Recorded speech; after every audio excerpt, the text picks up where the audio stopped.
5, 4, 3, 2, 1.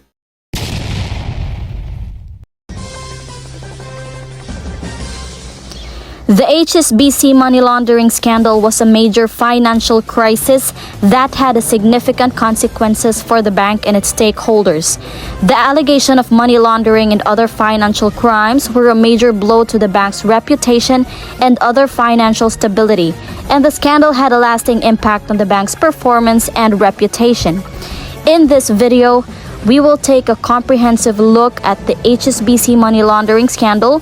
We will explore the events and allegations that led to the scandal, the investigations and legal actions taken against the bank, and the consequences of the scandal for HSBC and its stakeholders.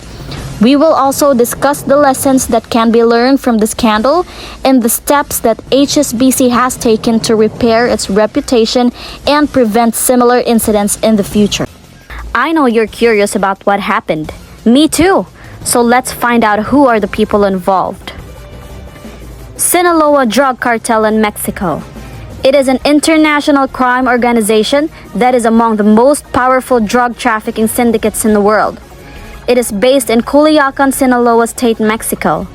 At this time, the organization was laundering money at global scale, mainly through British bank HSBC. Joaquin Archibaldo Guzman Loera, commonly known as El Chapo. He is a Mexican former drug lord and a former leader within the Sinaloa cartel who plays a big role in this money laundering case. Norte del Valle Cartel in Colombia. The Norte del Valle Cartel, or North Valley Cartel, was a drug cartel that operated principally in the north of the Valle del Cauca department of Colombia, most notably the coastal city of Buenaventura. Norte del Valle Cartel in Colombia were laundered through HSBC Bank USA. Now, let's take a deep dive and find out what really happened. From 2006 to 2010, HSBC USA ignored the money laundering risks associated with certain Mexican customers. They didn't treat Mexico as high risk despite the country's money laundering and drug trafficking cases. HSBC Mexico transported $7 billion to HSBC US but did not flag it as suspicious. HSBC also provided US dollars and banking services to some banks in Saudi Arabia despite their links to terrorist financing. Money crosses continuously from the US to Mexico, which were product of drug sales. Once they manage to get all these US dollars down to Mexico, then they start to use the money for various illegal activities.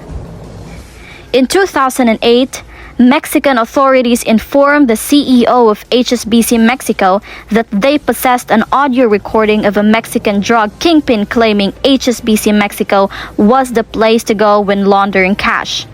One memorable detail U.S. law enforcement noted was that Mexican drug cartel members employed boxes customized to fit the dimension of an HSBC Mexico teller window for their daily cash deposits. Inside that box are hundreds of thousands of cash deposited to their accounts every day. In 2010, the U.S. Office of the Comptroller of the Currency, or OCC, started citing HSBC's shortcomings for a number of AML cases, including backlog of unexamined account and failures to file required suspicious activity reports, or SARs.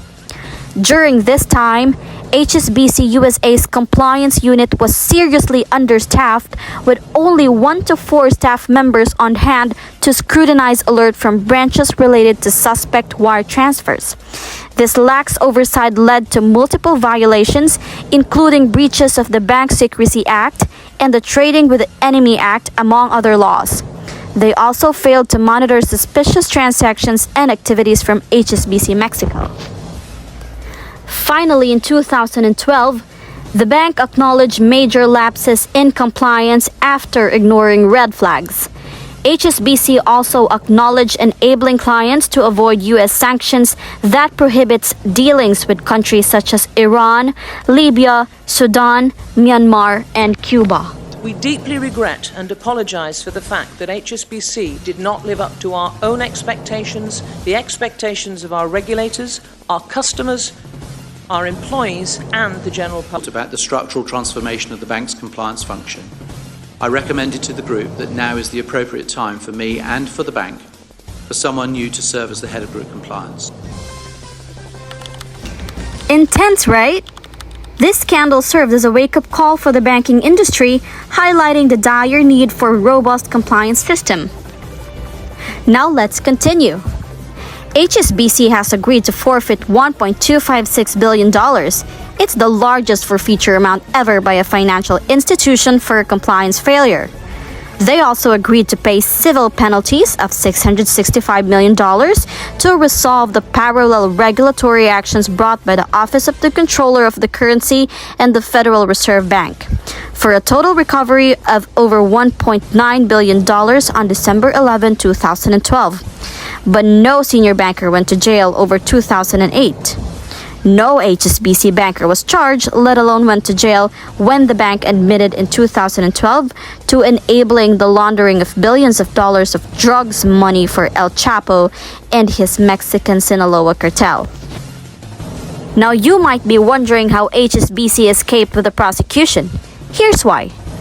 The bank's lawyers have argued that a successful prosecution of HSBC could have put the bank out of business in the US, costing lots of jobs and disrupting financial markets. US officials apparently agreed that in many ways, HSBC is too big to prosecute, hence they paid the penalties of their actions. HSBC's aggressive cost-cutting measures and restructuring weakened its compliance department. What happened to HSBC can be used as an example of what will happen if compliance of the laws and regulation is not taken seriously.